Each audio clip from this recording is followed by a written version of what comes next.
Welcome, friends, to this second half of the first day's program in Singapore. And I will be now taking you through some exercises. Then, after the couple of exercises, we will do meditation. The two exercises I normally do before meditation is one to show how our attention can be moved inside our body, because normally we are moving our attention outside all the time. So first exercise will be to show how attention can be moved in the body. Second exercise will be to show that the sense perceptions which we think are on this body actually are inside us and not on this body. After that, we will do meditation behind the eyes at the third eye center. So first experiment or exercise I call the orange juice experiment. So we will now do the orange juice experiment. In this experiment, we will imagine that our body is made of glass. It's a hollow glass, shaped like a body, but inside is hollow. We will, by imagination, fill up that body with orange juice, starting from the feet and all the way up to the top of the head. And in our arms, in our feet and hands, we'll fill it up with orange juice. Then in this body, there will be valves attached to the fingertips. When we press the fingers, the orange juice will flow out from the fingers. When we stop, then orange juice will stay inside. Similarly, in the toes of the feet, there will be valves, and when we press the toes, the orange juice will flow out.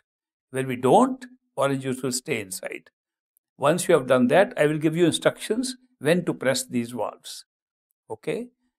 Now, close your eyes and imagine that your body is made of glass and empty, hollow inside. With your imagination, fill up this hollow body with orange juice. And since the body is made of glass, you cannot shake it too much lest it breaks. So be very still during this experiment.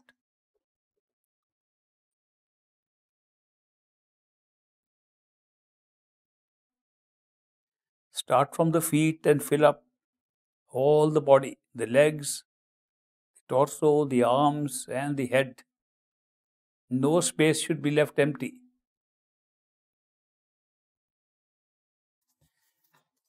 When you will be in a deeper meditation, to get back to the body, sometimes you will feel it's easy to rub your eyes, rub your face and your hands. So I do it routinely. It's useful. How many of you were able to successfully do this orange juice experiment? Very good. So many of you succeeded. What was the purpose of doing it? The purpose was that you could move your attention wherever I said stop and wherever I said move. That is the kind of attention we will need in meditation. It's just to show you what is needed for meditation. Nothing else is needed except attention, which you just used, and concentration of attention wherever you need it.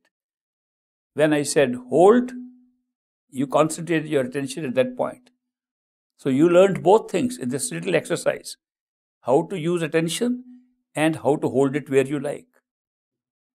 Okay, now the next experiment before we start meditation is the experiment where we will assume that the body is our house. It has many floors. This eyes is the sixth floor. We call it sixth floor because of 6 levels of energy centers, the chakras, 6 chakras. They start from the bottom of the torso and they go up, and the 6th one is behind the eyes. So we will now imagine that this is a house in which we live, and right now we are sitting on the 6th floor behind the eyes. Now you will look at the house, you can see the whole house below you, and you are in the 6th floor. There you will sit comfortably on a chair, comfortable chair like I am sitting here. You can take any chair you like. Today it's free. You take your best chair possible. It's imaginary. sit in the center of the head, and on the side table, you will have a side table like this one, which I have on the right side. You also on the right side have a side table. On that, place a drink, any drink of your choice. Imagine you have a drink sitting there. Also have some flowers sitting there, like these flowers, or flowers of your choice, whichever you want. The flowers there, and there's a drink there, and on a plate there will be a little snack. Keep these three things by your imagination on the right side on the table, and when I will tell you what to do with them, I will give you instructions.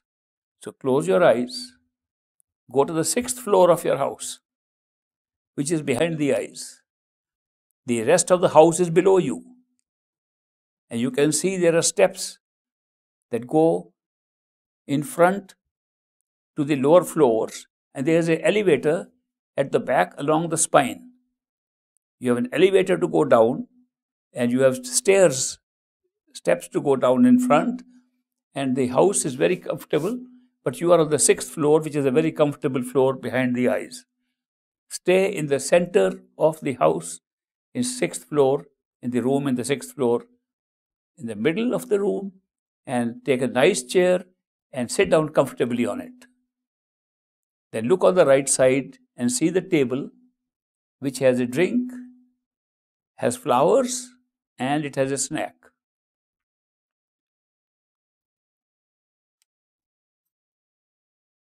How many of you could successfully do this exercise? How many of you could see flowers?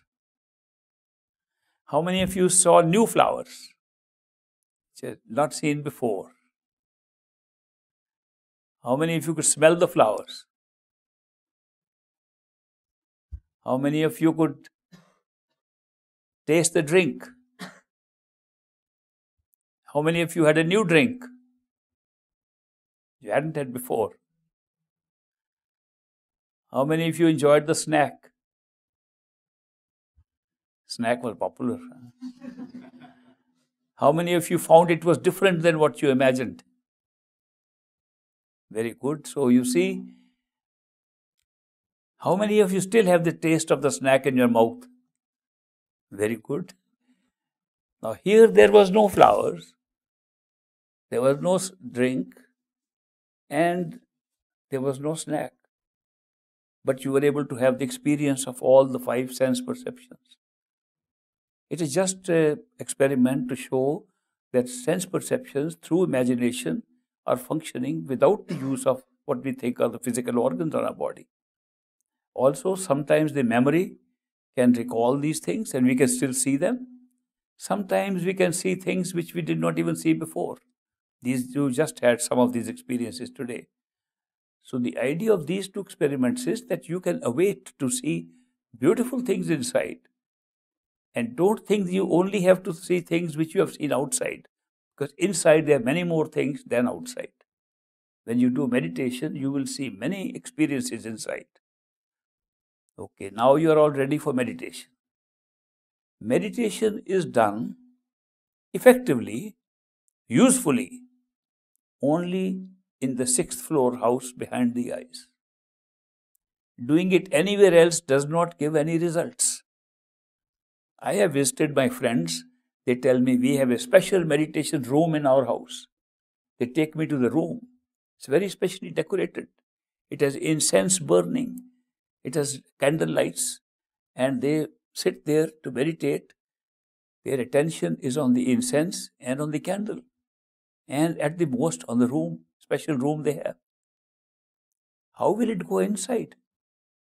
How will your attention go inside when you have arranged everything to draw the attention outside? Some people buy a special mat that we sit on that mat. This is our meditation mat. But then you are always putting your attention on the mat. How will it go inside? Some people have a special chair to sit on for meditation in their house. And all the time the attention is on the beautiful chair on which they are sitting. Attention does not go inside. If you want to have effective meditation that will take you in and show you things I was talking about in the morning, it should start from the 6th floor inside your head. That space inside your head should be the starting point. You first have to sit down there, then start meditating. Without establishing yourself behind the eyes, meditation is not so effective. I'm telling you from experience. That is why it is not necessary to have any outside things to prepare. You prepare things inside. If you want to have a nice mat for meditation, place it inside. You want a good chair for meditation, place it inside. You want to have curtains in your meditation room, put them inside. You want to decorate with candles, put them inside. You want to burn incense, put it inside. Whatever you want to do, think the starting point for meditation is our meditation chamber built by nature inside our body, inside the head. Right behind the eyes, behind the forehead. This area of the head is the only important area where you will get all the answers to all your questions and can journey right up to your true home. This area below the eyes has energy centers. These 6 chakras below the eyes are all used for developing energies, using energies, and creating the circuitry of energies to survive in this world, to live in this world. If you concentrate your attention on these centers, you get very strange experiences, unusual experiences. You get more energy, more energetic experiences, but you do not get more awareness of yourself. More awareness comes by staying behind the eyes and above. So this area is energy, this area is awareness. Remember that. So we should not go below the eyes in order to have higher awareness. Of course, if you just want to relax and want to have some experience of out-of-body experience, feeling the world around, being able to fly outside, then you can go to the heart center. You can go to the center, the nabi, and other centers below it. But if you want to have higher awareness and knowledge of who you are and want to go to the higher levels of consciousness, you must stay behind the eyes and above. When we go to sleep at night, our notional position of where we are in the body, which we now think is behind the eyes, when we close our eyes, we feel we are behind the eyes because we are used to looking from the eyes. So when we close the eyes, we are still behind the eyes. But during sleep, this position falls down. When we are having dreams, our eyes, inside eyes, drop down to the throat. In deep meditation of the 6 centers, these can be dropped down to the heart center. Many yogis have done practice of those and dropped their vision down below to different centers and had strange experiences. Naturally, each of these energy centers has strange experiences. I mentioned to you that the body has staircases and a elevator at the back of the spine. People through yogic practices have been able to travel down to these centers. Our natural tendency is to sleep and therefore to go to the centers below. When you want to meditate on these centers, on your heart chakra or on your nabi chakra or chakras below, it's easy. You will find there is no resistance. The mind will not resist. When you want to sit here, the mind resists. Because the mind has taken control and wants you to be in the energy centers below. It does not want you to go up. But if you have to overcome the mind's resistance, you must continue to stay here. Otherwise, the tendency to go to sleep is very strong. In meditation, people often fall asleep because the tendency is to go down below. Now, this is a special thing to remember, that we have to be alert, not to go below the eyes. Supposing we are going to sleep at night, and just before sleeping, you want to touch your eyes. Normally, you can close your eyes with your hands. You can touch your eyes like this. You know where the eyes are. When you are about to sleep, try to touch your eyes. You touch your nose and you'll think you're touching your eyes. It's already started descending, your notional position. And if you are dreaming and you could touch, supposing somebody said, touch your eyes, and you are still connected with the rapid eye movement and dream, you're touching your eyes, you touch your throat and think you're touching your eyes. This movement of our notional position continuously takes place. But when we go to higher levels of awareness and consciousness, we'll move backwards rather than downwards. Backwards, at the center, we'll move upwards. So that the positions of those points where we get experience of higher levels of consciousness is all behind and above the eyes. It's not below. So I'm mentioning this because the tendency to go down will be great, especially for people who have done yogic practices, putting attention on the heart center or other center, those who've done Kundalini Yoga, the reversal of the energy from the spinal side to the front. Those who have done those exercises, and I have done them, so that is why I know what it means, then the tendency will be again to go down again and again. For them especially, it is necessary to practice holding your attention here, which means close your eyes, feel you are there, you are living there, and make this floor on which you place your chair as firm as possible. If it is soft, you descend. So make it hard and relax. It's a very comfortable room, but concretize it at the eye level and don't let it go down. When you sit in the center, then you will meditate. So let us first practice how to sit in our meditation chamber behind the eyes in the head. So close your eyes and imagine that your chamber for meditation is only behind the eyes, and make a nice decoration of this place. The way you set up now, you could keep it set up like that because every day you can meditate there. So make your meditation chamber as beautiful, as attractive as you like. You can put curtains and drapes around. You can put a carpet on the floor behind the eyes. You can put a nice chair there. You can place other furniture. But it should all be within the area in the head behind the eyes. And imagine that you are sitting in the center. Don't see yourself sitting in the center. Imagine you are there.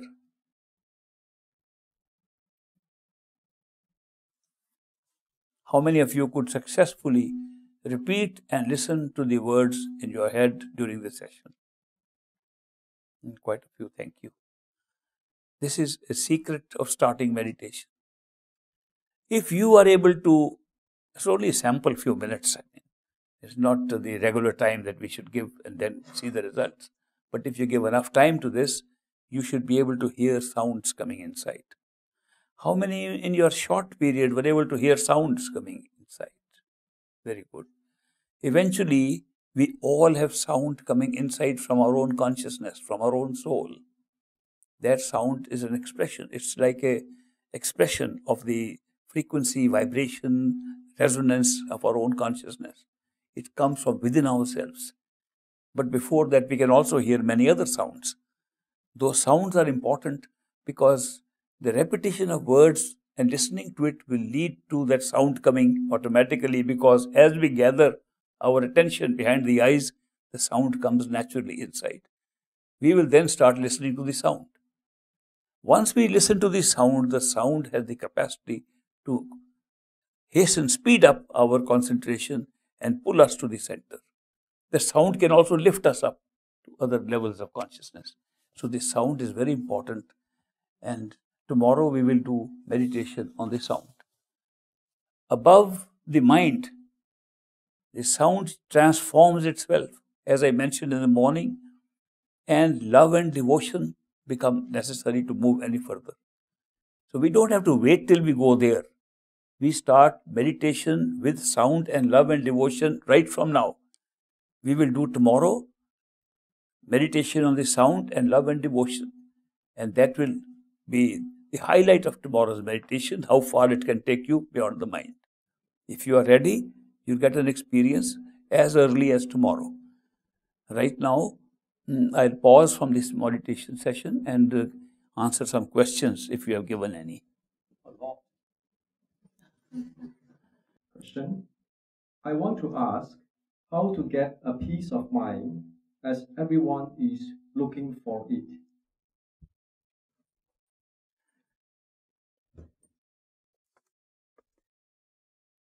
The peace of mind which we are all looking for comes when our attachment and desires are under control. If you look at our life, what is it that disturbs our peace of mind? People and things outside. Nobody else disturbs our peace of mind. Mostly people, sometimes things. Why things? You lose something and disturb your peace of mind. You invest in something, no return, you lose your peace of mind. You are hated by somebody, peace of mind is lost. You love somebody, they don't love you back, lost peace of mind. There is no peace of mind outside by trying to find it with people or things. Remember this. So long as you are looking for peace of mind from outside, with company outside and with things outside, acquiring things, disposing of things, no peace of mind. But when you will withdraw your attention inside and say we are all actors playing out our role and there is nothing permanent here, you will get peace of mind. The more time you will spend in meditation behind your eyes, the more peace of mind you will get. If you do it as a routine every day, not only will this be peace of mind when you are there, after meditation, the whole day you will have peace of mind. Because you get into a habit of anchoring yourself inside, and then outside looks so natural. Also, you will start getting happiness as you get more experiences inside. It's a very happy place. After tomorrow's meditation session, you will find how much happiness one can get if one meditates on the sound with love and devotion. You will find that tomorrow. And then you will find if you get that experience even for a short time every morning and every night, the whole day and whole night you will have peace of mind. I once had an experiment done with people. I said, if you are happy, does the world change for you? So I told them for 1 week, it was a seminar like this, for 1 week, you pretend to be happy, even if you are not. Smile, laugh, be happy, and look at everybody happily. And tell me after 1 week, what is your experience? After 1 week, we met again, and they all said, we met all happy people throughout the week. People are not changed. But when you are happy, it spreads happiness.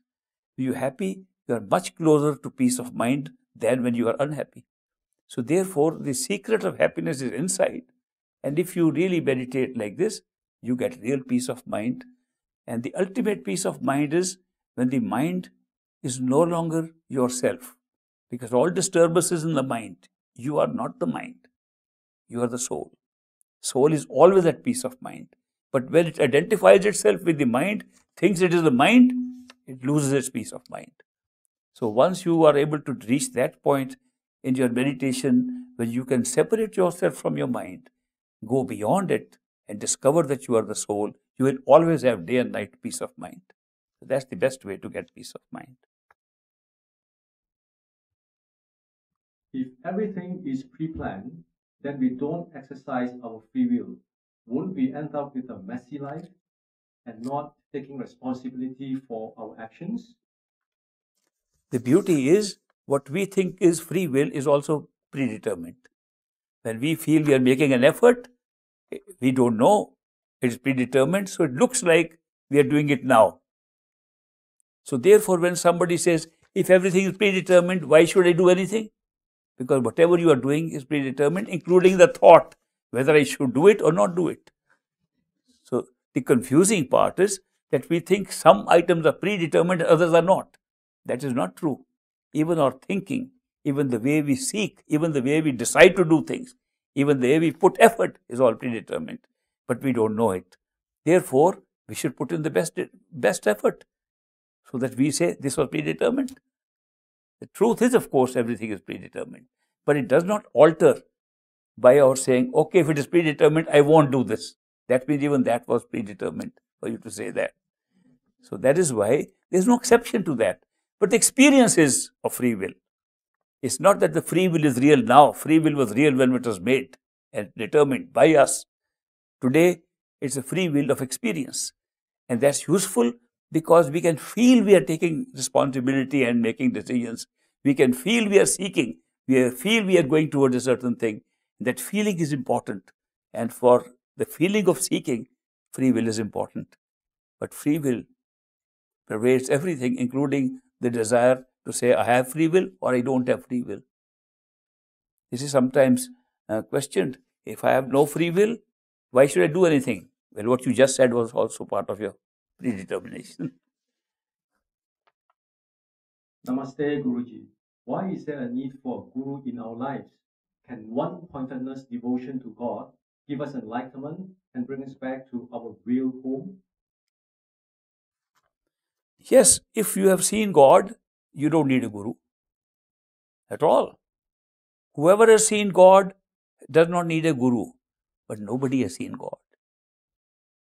Ultimate God in Sachkhand, nobody has seen, nobody can see. The only way to know that God is to become God. Because if you can see God, that means you're separate from God. And God is not separate from anything, it's total. Nothing is outside of God, therefore how can you see? The only way to experience God is to be merged in God, to become that. Therefore, to say, I love God whom we have never seen, separating Him is the very first error. When you separate yourself from God, you're not realizing what God is. God is total. God is everything. There's nothing outside of it. None of us are outside of it. No individual is outside of it. No seeker is outside of it. God is totality of consciousness. And therefore, nothing can be outside. If nothing is outside, how can you say, I'm separate and looking at God? When you look at something, you make your own God. We have all made our own gods. And we say, we are speaking to God in our head. Do you know who you are speaking to? To your mind. And mind wants you to think it is God. Because mind is acting like God. Mind is directing all our energies outside. As if God is doing that. So we are mistaking our own mind to be God. By saying, I can see God inside, I can speak to God. It's mind's pictures being made up. And nobody is there to tell us that it's your mind. But if you have a guru who has gone above the mind, in his own personal experience, he can tell you, this is mind, this is not God. Therefore, guru is necessary. Without guru, without a living guru, without a guru who can talk to us and say no, we are always being misled by our own minds. So that is why, to avoid this big mistake of taking mind to be God, we need a living person like ourselves, who can talk to us like we talk to each other, who can tell us, because of the actual experience he's having of being beyond the mind, having merged with God, he is the one who can tell us, this is mind, this is not God. So we need a real perfect living guru in our life. Great Master said that he will come back in 200 years as a monk. Can you confirm? I did not hear him say that. And why would he take 200 years? He is where there is no time. He is merged with that which is the totality of everything. There is nothing outside of it. Why would somebody, supposing you reach the same state, which you can reach the same state. The difference between a teacher and a Sant Sadguru is, a teacher teaches you something and does not own up that what he will do about it. He just teaches you a method. A guru makes you like himself. They say there is a philosopher's stone. When you rub iron against the philosopher's stone, it becomes gold. And they compare sometimes that maybe a guru is a philosopher's stone and he is making us iron people into gold. That is not true. He is making us iron people into philosopher's stone, into himself. A guru's job is not to teach. His guru's job is to take you back home, make him the same as himself, and merge you into totality and make you part of God, which you originally belonged to. So there's a big difference between a teacher and a guru. So that is why Great Master, he was a human being like us. He was no different. He was born like a human being, had illnesses like a human being, ate food like a human being, and went to bathroom like a human being. He did everything like a human being. There was no difference except his awareness had reached totality. And when he spoke to us, he was speaking from somewhere else. He was speaking from totality. And that's the definition of a perfect living master. He is exactly like us. Supposing a master were not like us, let us imagine that a master should be different from us. He should be doing things different than we do. Let us imagine that a master comes into this room while we are sitting here and he's flying in the sky, because that is, we can't do that. And he comes flying up here. We will all look up at him. What will be our thoughts? First, we'll say there must be some strings or ropes. This is a trick he's playing. We look around. If he can't find any ropes, some of us might faint. Some of us may say, what is happening here? This is too voodoo stuff. We will probably admire him. We might even worship him. But we will not love him. We will not be able to love him, such a personality. If he suddenly falls down, so many of us will run to help him, and we can have some love for him. Don't forget, love is not with the extraordinary.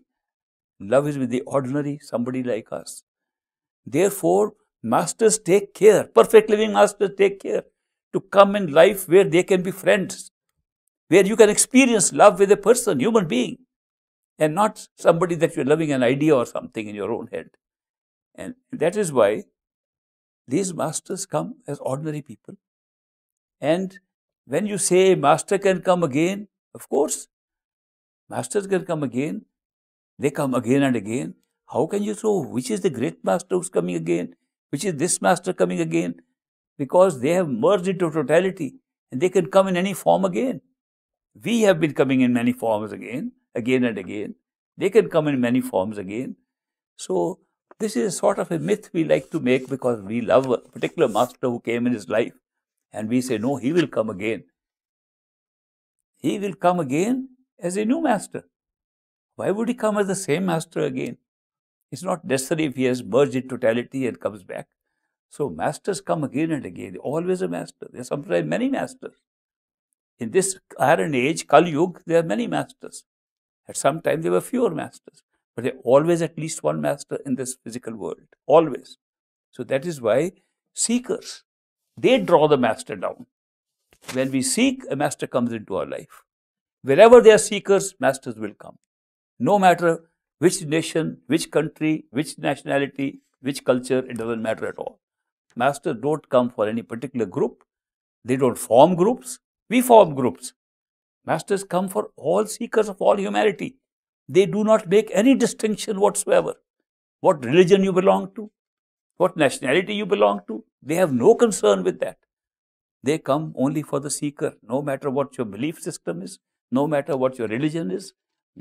They don't say change your religion. They say follow your religion. And the foundation of all religion is the same message, that the truth lies inside you, go in and find out. That's the basis of all religions.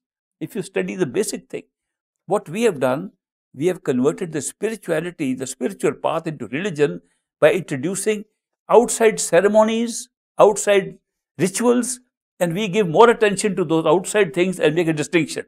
We are different from everybody else. That is why I was studying at Harvard University in the United States. And just because I had little extra time, I decided to study the history of religion.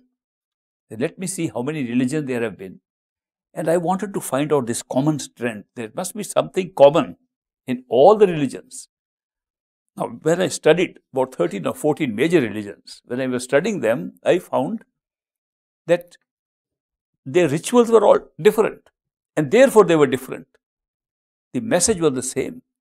When I tried to find, even if they have expressed the message clearly, I found even that was not the same. The only common thing in all those 13, 14 religions was, we are the only true one, all others are false.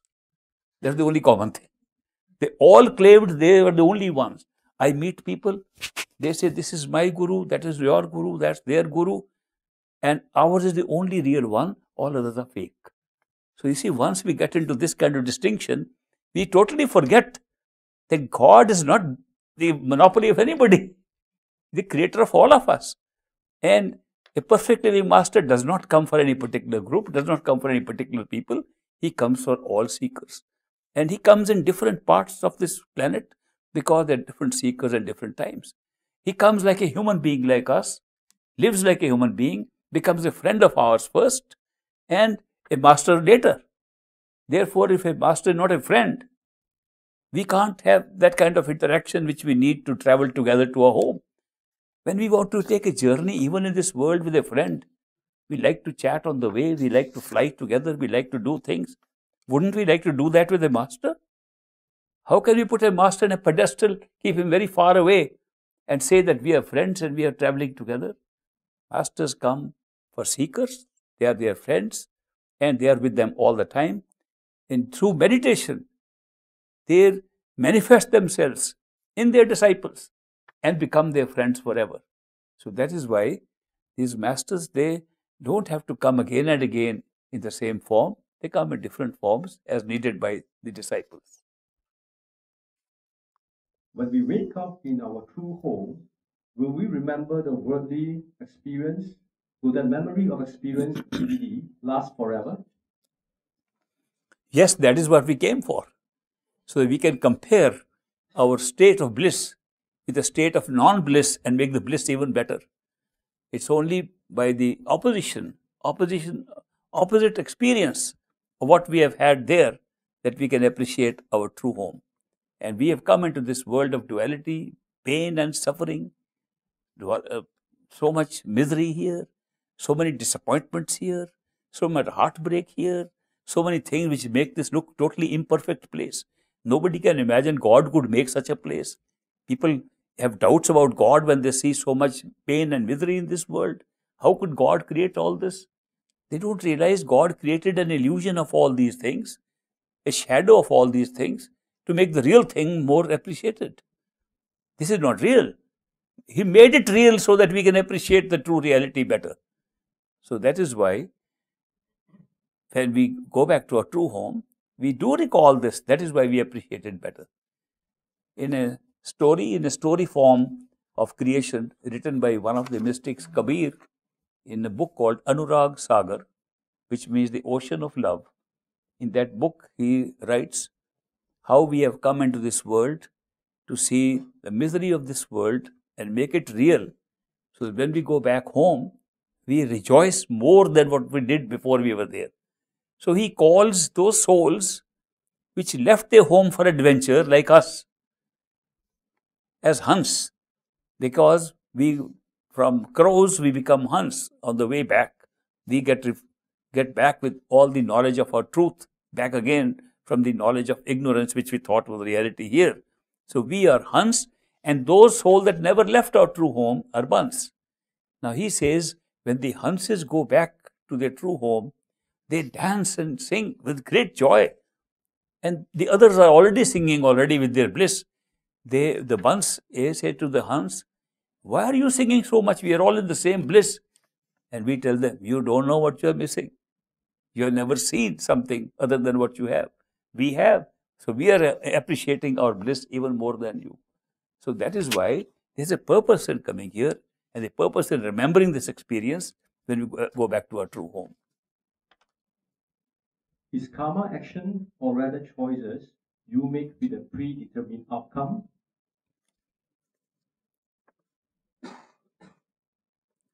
Karma is a great theory. I could speak for an hour on karma alone. Because karma is created by the mind. The soul has no karma. Soul never had karma. In a true home, there is no karma. Karma is created when we come into the world of the mind. The world of the mind has been created through time and space, through past, present and future. It's a very big illusion. I'll tell you why. When we say we are living in time, what do we mean living in time? This means we have a memory of past. We have a hope for future. And we are living in the present. Now examine this carefully. If we are living in the present, how long is present? Is it 5 minutes? Is it 1 minute? Is it 0 minute? You will find present has no time. The moment I say now, it's past. Before I said it, it was future. Where is the present? And we all say, live in the now. Well, we are living in the now. Can we live anywhere else? Somebody gave me a book saying, live in the now. I say, where else are we living? I can't imagine anybody living anywhere except in the now. We are always in the now and the here. We never go anywhere. There is no there and there is no any other time except now. and now has no time. Now this is the very big, strange kind of experience we are having, that we're living only in a timeless now, yet we feel we are going through time. How can we feel that there is time when we are always in now, which is timeless? The reason is that the short period just gone, which is actually memory of the few minutes gone behind us, gone just away from us, we call present. We calling the immediate past as our present. That is why it's a mistake to think it is now, because just past. Every word we speak is already past. So, immediate past is now. Immediate past is present for us. What is past? What is gone already? What has already happened? How do we know that it is a past? Only one way: memory. We can remember it. Supposing we did not have memory, there will be no past. And if there is no past, there will be no present. There will be no now. So, the creation of past and the present is because of memory. Now think of future. What is future? Let us imagine that these three words: hope, fear, anticipation, which are really the same thing. They are all anticipation. A good anticipation is called hope. Bad anticipation is called fear. Anticipation neutral. Supposing these three words disappear from our dictionaries in all languages, future disappears along with them. Did you know, except for these three functions in our consciousness, there is no future? If we stop hoping, if we stop fearing, there is no future at all. Now, when we hope for something, it is done in time, in the immediate past. If we fear something, those fearful things in our mind are in the immediate past. The truth is that what we think is future is also past. So everything is past. Future is past, present is past, and actually past is past also. The only way to recover past is through memory. So do you know that the life we are living here are memory capsules placed inside us, and we are going through them and thinking we are living here in the present. The whole life here is a memory. Memory of what? How can you have a memory if nothing happened? So it must have happened somewhere else. That's how creation of this physical experience has taken place. The memory was created at a higher level at the astral plane. And we are playing it out and thinking that the past, present and future are existing. It's a very wonderfully designed system. How it has been so placed that we think like this. Within this system of past, present and future, we have linked every experience with a cause and effect. Everything happens, there must be a cause. Our mind seeks a cause for everything. Anything happens, there must be an effect of that. This business of cause and effect is a mental thing which has created the law of karma. The karma says, if you have a cause, there will be an effect. Now, what is a cause? A cause is an action following from your intention. If you intend to do something, that means you have used what is called free will. If you did not have the experience of free will, there would be no karma. Law of karma will disappear along with the experience. So long as you have experience of free will, you think you are creating karma. It's not being really created. You think it's created, so you experience it. You think you have done something wrong, you are punished, you are experiencing it. It's all being created by the mind through this system, which is operating through our sense perceptions and our physical life, that we create with our intentions certain actions, and those actions then lead to reaction. Supposing you don't act, supposing you only have intention, it is still karma. Karma is being made in the mind, not outside. Even if you don't act, you're still creating karma. So karma is such a beautiful thing that you are creating it all the time, even by thinking about it. So we create so much karma, and there is so much repercussion of that, so much result of that, consequence of what we are constantly thinking about, some good things, some bad things, they all adding up to karma, and then we must be here to bear the result of it, good or bad. Good karma, be rewarded. bad karma, be punished. And one can't change the other. There's no atonement in it. Supposing you are good today and bad tomorrow, you can't say I'll be good again and then bad will be wiped out. Today is good, reward. Tomorrow is bad, punishment. Day after tomorrow is good, reward. They both go together. Our life, human life, is mixed with both things. Nobody can be human without only good or only bad. If you are only good all the time, a very nice place called heaven, very Vaikunt, and there are beautiful heavens, many of them in the astral plane. You'll be there. That's meant for people who are always good. If you are totally bad, the place is called hell. The Narak, terrible places. If you're always bad, then you should belong there. Only when you have a mixture of good and bad, you become human. Every human being has good and bad. Every human being has two sides. We all at some times are doing good, sometimes things come up which is naughty and not so good. Our mind is like that. That is why we become human. Now, is it a good combination or a bad combination to be good and bad? Normally one would say always be good. Or some people say it doesn't matter, nobody cares, this is a dream anyway, we can be always bad. Now, people who think in extremes like this, they don't become human beings. What is the importance of a mixture is we become human beings. It is only in human being that we can have free will. Only in free will you can have seeking. Only in seeking you can get to the true home. See the beauty of having combination of good and bad. That is why never regret this. Why am I doing some things bad and some things good? Lucky you are doing this. That's what made you human. So this great combination that we are good and bad at the same time is the most fortunate thing. We should look at it in a different way altogether. That we got this opportunity to be human. Sometimes we are punished, sometimes we are rewarded, and that is the state in which we can become human. That's the state in which we can find our true home. It's a worthwhile price to pay to have this combination. So that's why we are very lucky that this law is operating in a way that allows us to seek and to get out of it. Now, karma is such that it, even with the best of karma, it has a time on it. They say that Krishna, the avatar of Vishnu, worshipped by millions of people around the world today. Krishna, when he was young, he was a cowherd. He used to take care of the cows.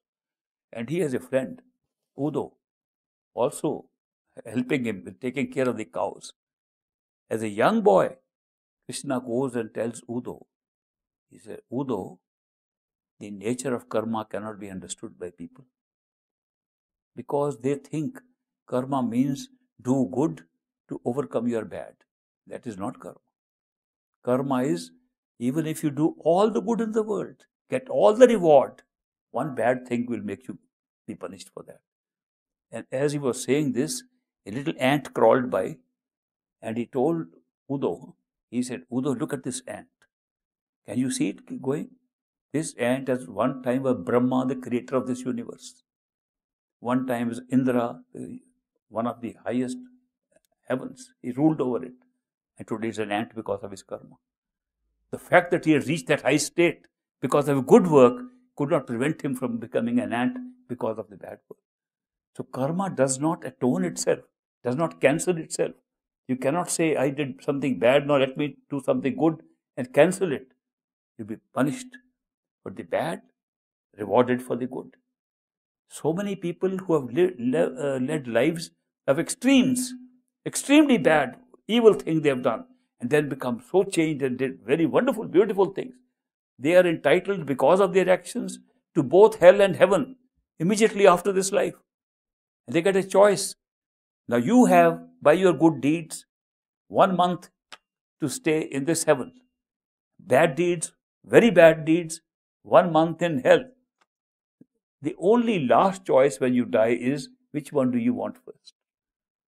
I sometimes wonder if we got a choice like that. Supposing you people got a choice that you have to spend a week in heaven and 1 week in hell. Would you like to go to hell first or heaven? How many are in favor of going to heaven first? How many like hell first? Majority are in hell. That is why Mark Twain says you should go to heaven for climate and hell for company. See how many people raise their hand for hell. I can understand it, because if you go to heaven first and you know you're going to hell, you will make your heaven also into hell. But the other way is those who raise their hands for heaven first, they say maybe in heaven we'll be able to do something to avoid the hell altogether. So there's a good case for both. But the point I was making was about karma.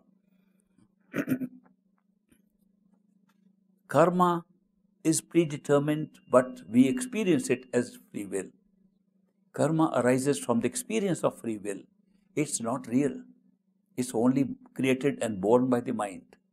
Mind suffers, mind enjoys. The soul is constantly seeking its true home at all times.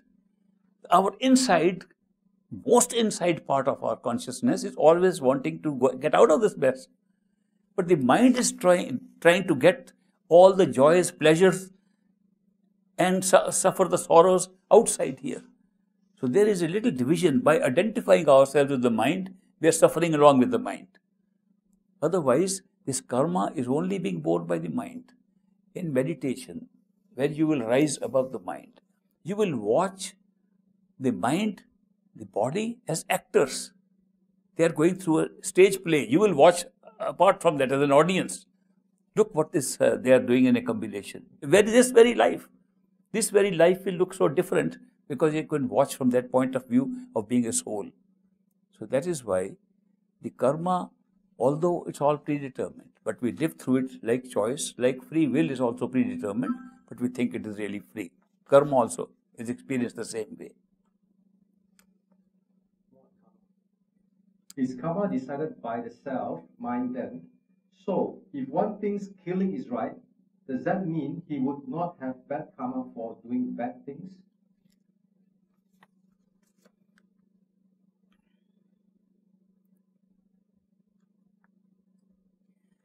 There is as I mentioned in the morning, there is a part of the mind which we called conscience. Conscience is that part which is dividing all actions into good and bad.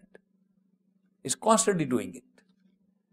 And to say that if you start saying, I am hitting because I am hitting, it's right to do so,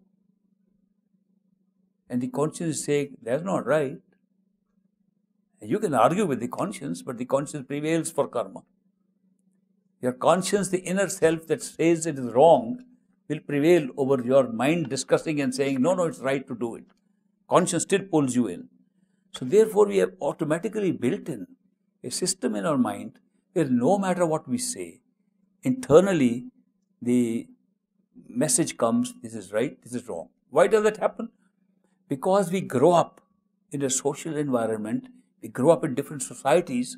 Societies have determined what is good and bad. There are two types of influences. One is the law of the land itself. All countries, all times have had laws to say this was wrong, you will be punished, this is right, you will be rewarded. The laws itself provide. Then there is a moral law which church, temple and those religious people, they introduce.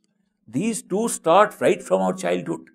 They build our entire system of morality right from childhood, and that is all stored in our conscience. No matter how we think, how we rationalize, how we try to reason out, that conscience always tells us.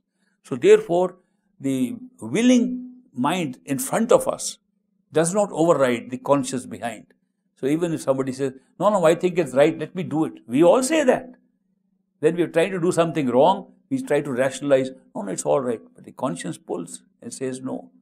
It's the conscience that determines the karma, the nature of karma, good or bad.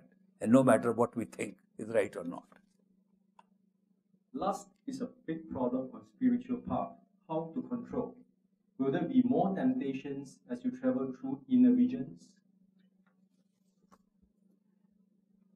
Yeah, lust is a big problem, and we all know that lust has been a very big problem, the most difficult out of the 5 vices. And of course, it is not the last to go. Lust is the cause of a seeking of pleasure by the mind. That's what it really is. It starts from there. If the mind finds more pleasure in meditation, lust disappears. Because the mind seeks pleasure wherever it can get. The mind seeks variety of pleasures wherever it can get. Once it gets more pleasure inside, it begins to lose interest in the lust outside. On the other hand, you can be attracted to those pleasures inside too and be held up from further progress by the temptations inside. The astral plane, the first plane of sensory perceptions, is full of much more temptation than even this physical world. So many of us get trapped there too. Just like we are trapped in this world, lust is just one of the things, we are also trapped in the astral world. There are so many seekers, so many initiated seekers of perfect living masters who are stuck there because of the same reason. Therefore, when Master tries to be exceptionally kind to us, he blindfolds us. He blindfolds and takes us to the regions and says, no need to see it now, you can see it on the way back when we have had something still higher. So that's the way to control which masters use with us when we find that we are likely to be held up. But if somebody is a master, not a perfect master, and he's only taken us to a heaven or hell, which is automatically in the astral plane, and all the attractions are there, this is beautiful, this is really heaven. It's heaven because it copies the same kind of pleasures of this world in a better way, in a more intense way. So the temptations are still very strong at that level. And that is why, but they take you away from the lust of this world, but they create a new lust in you for the next world. So in order to really go home, one has to wish to truly go home. People have different desires and wishes. And our desires and wishes get fulfilled, no matter when and how. So if our desire is to have pleasures of this world or more pleasures of a higher world, we get stuck there.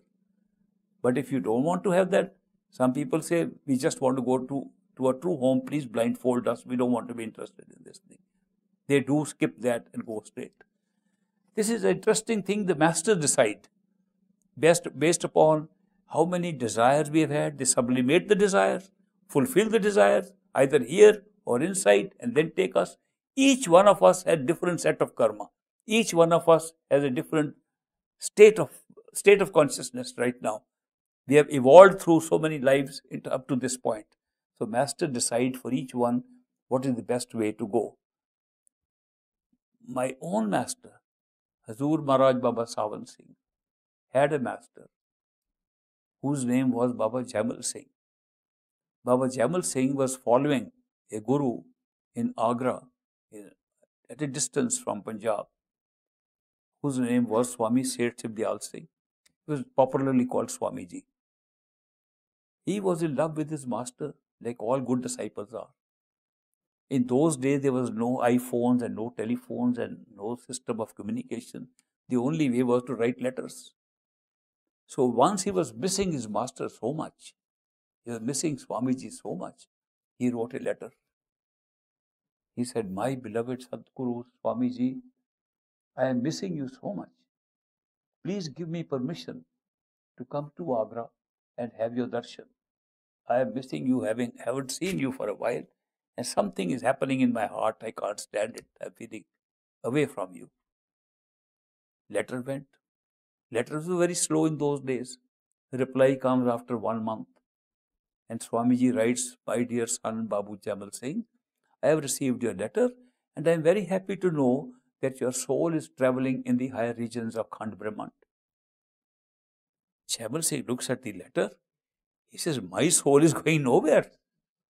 This must be a mistake. Swamiji meant to send this letter to somebody else. By mistake, he sent it to me. So he wrote back, my beloved master, I am sorry. The letter you sent me does not seem to apply to me. My soul is going nowhere. And I am just missing you. I want to come there. Please give me time and permission to come and have your darshan. Second letter comes after a month. And Swamiji writes, my dear son Jaimal Singh, I am very happy to know your soul is going into higher regions of Brahmand. So far as coming to see me is concerned, come next month on the first week. Armed with these two letters, Baba Jamal Singh goes to Swamiji and places these letters in front of him. He says, Master, these letters don't apply to me. Now Swamiji was sitting in his little ashram outside, and about 10-12 people were sitting around him at that time. When Jamal Singh arrived and placed the letters, he said, Master, these don't apply to me. My soul goes nowhere. I was just missing you so much. And therefore you called me. I am happy to have your darshan. I feel very contented with your darshan. I am not even interested in those higher regions. Swamiji laughed and said, let us go inside and sit in meditation. So they went inside the room for about half an hour. Then they came out. And in the presence of those 10 or 12 people, Swamiji says, now Jamal Singh, tell me, when I wrote that letter to you, was your soul going into higher regions? He said, yes, Master. Swamiji said, I am not asking if your soul went into higher regions in the half an hour we meditated now. I am asking, did your soul go into higher regions when I wrote the letters 2 months ago? Yes, Master, my soul was going into higher regions 2 months ago. Then Swamiji talked to the other people sitting there.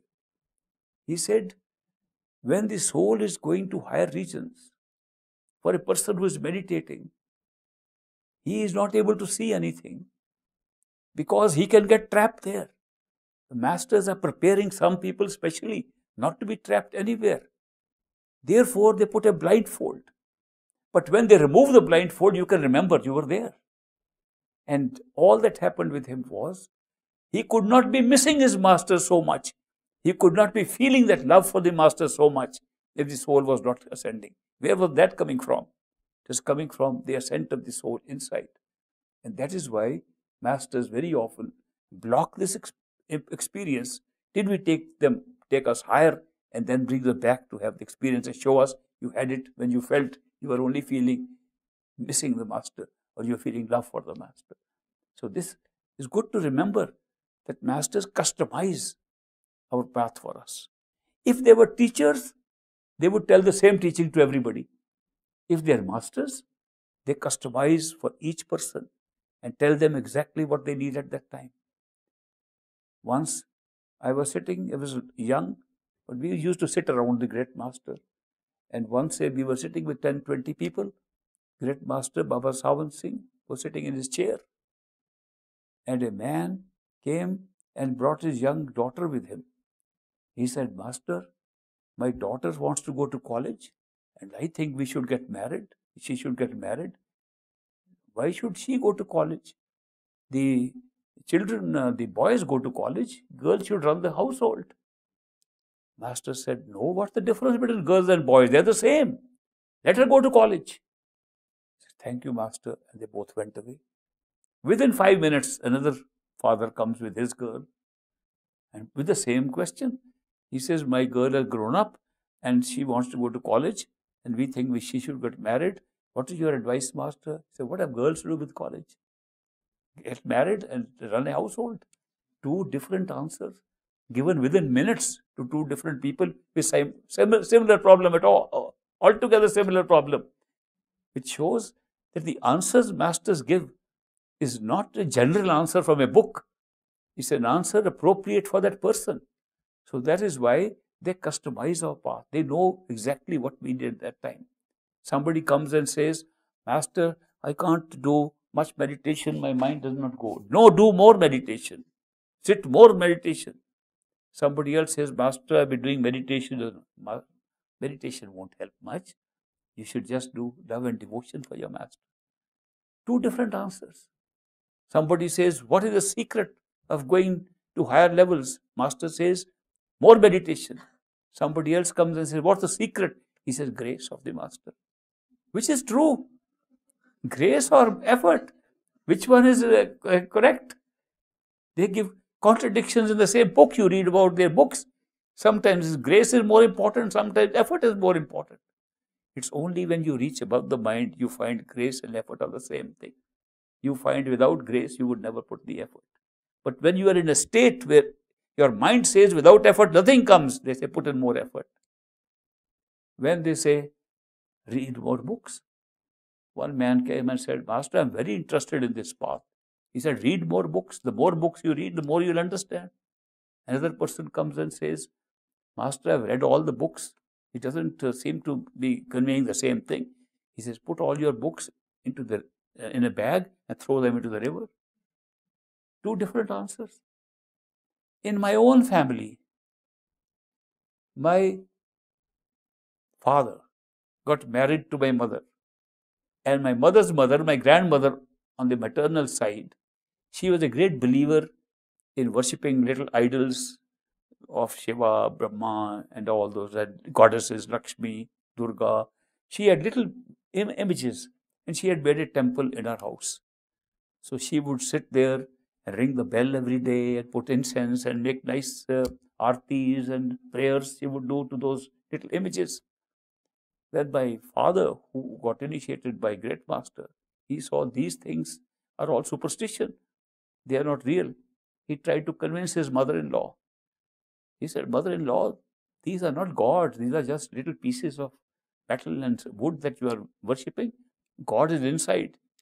She said, stop it. You shut up and go and do your business. I know my gods. And don't try to interfere.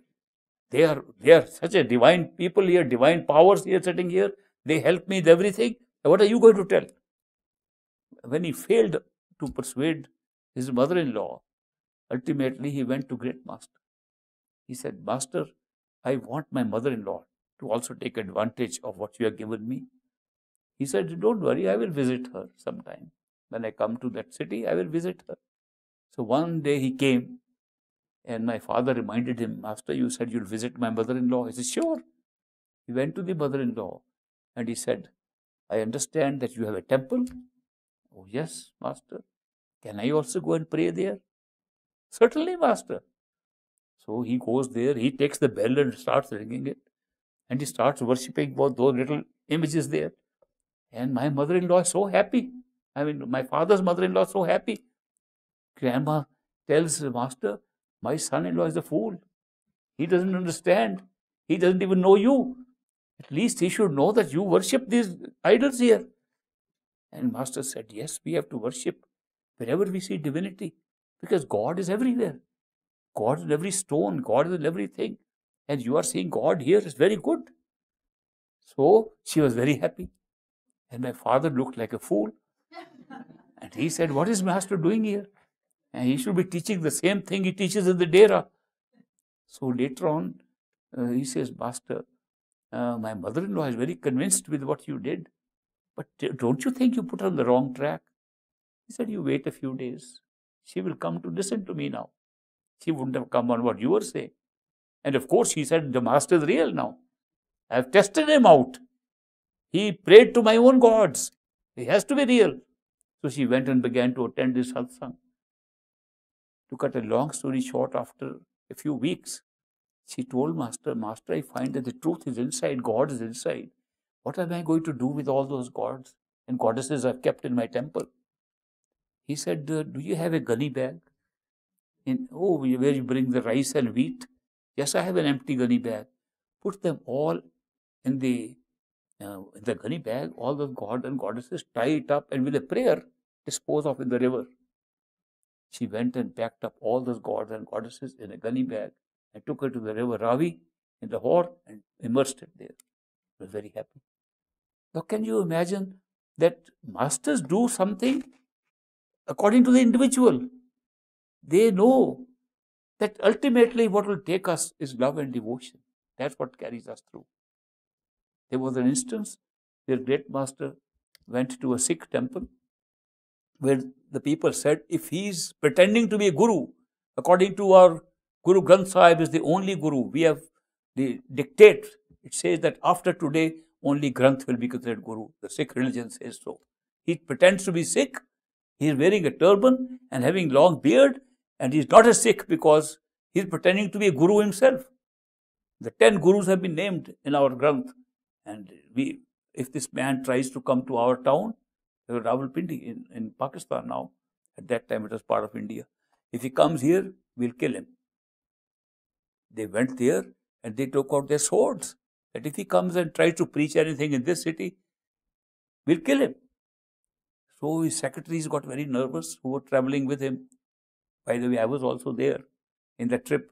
And they were all so nervous, frightened. Tomorrow they'll kill our Guru. But then the tradition has been that Gurus have been killed, people who have been spoken the truth have been killed. So the Guru didn't seem to mind it. And we were prepared for a big tragic battle the next day. Guru in the morning says, before I go and give a discourse of my own, I'd like to go to the temple, to the Gurdwara. They were all surprised that you're going into the lion's den yourself.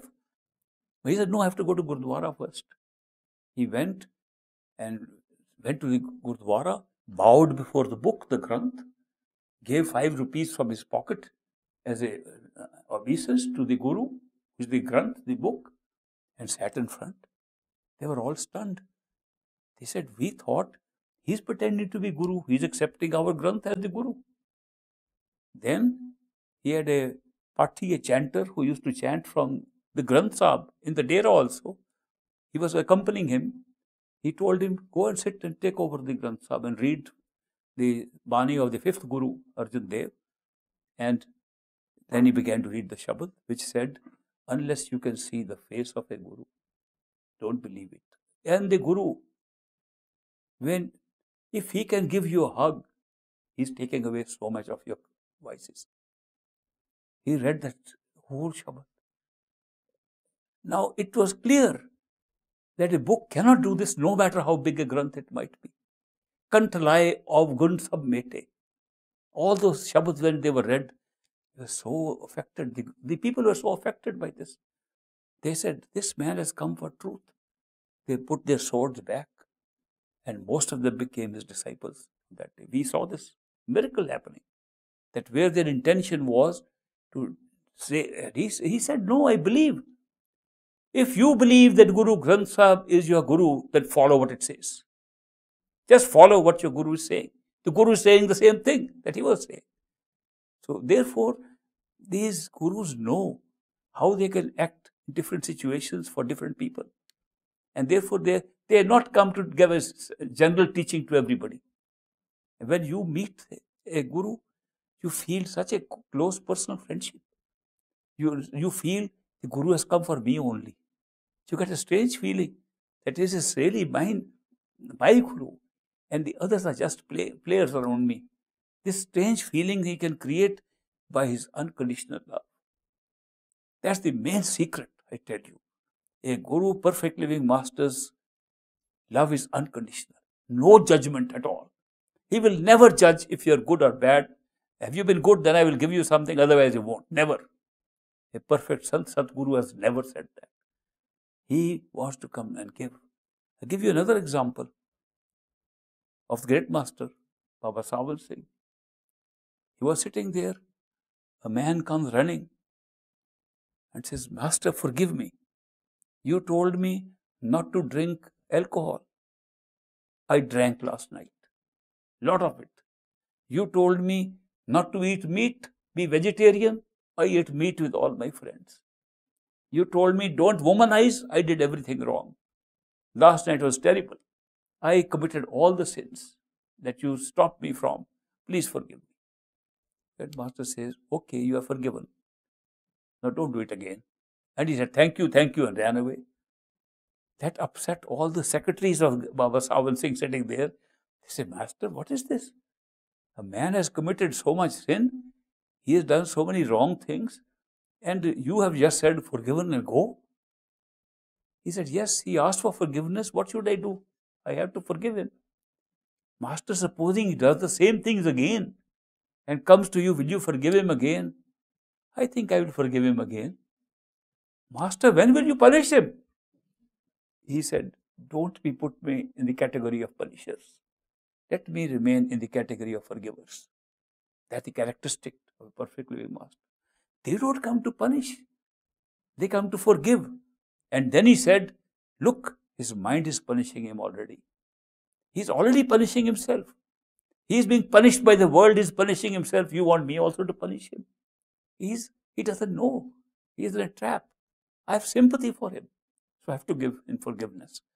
Masters, these perfect living masters, show unconditional love, no judgment, and forgiveness all the time. Compassion all the time. Characteristic. They're ordinary human beings like us, and yet they have these characteristics in them which make them outstanding, and we can feel that unconditional love. We're pulled by that love more than anything else. Sometimes we don't even know what the teachings mean. Sometimes we go to listen to them and don't listen to a word, except to look at them and feel that pull of love from them. So that is why these perfect living masters, they give their teaching separately. They give their instruction according to what we need at that time in our growth. I'm very happy to be able to take up some of these questions. I'll take up the rest tomorrow. And we will have some interviews. The rest of you can go. Those who are the immediate list of the interviews, I've told Tim Chag. I will meet them now. And the rest we will do tomorrow. I hope I'll be able to see all the people who have asked for personal one-on-one interview. And if there is any difficulty in completing the list, all those who have never met me before will be definitely covered in the interview list. So thank you very much. Once again, I would like to thank Tim Chang for the excellent arrangements he has made for us to meet.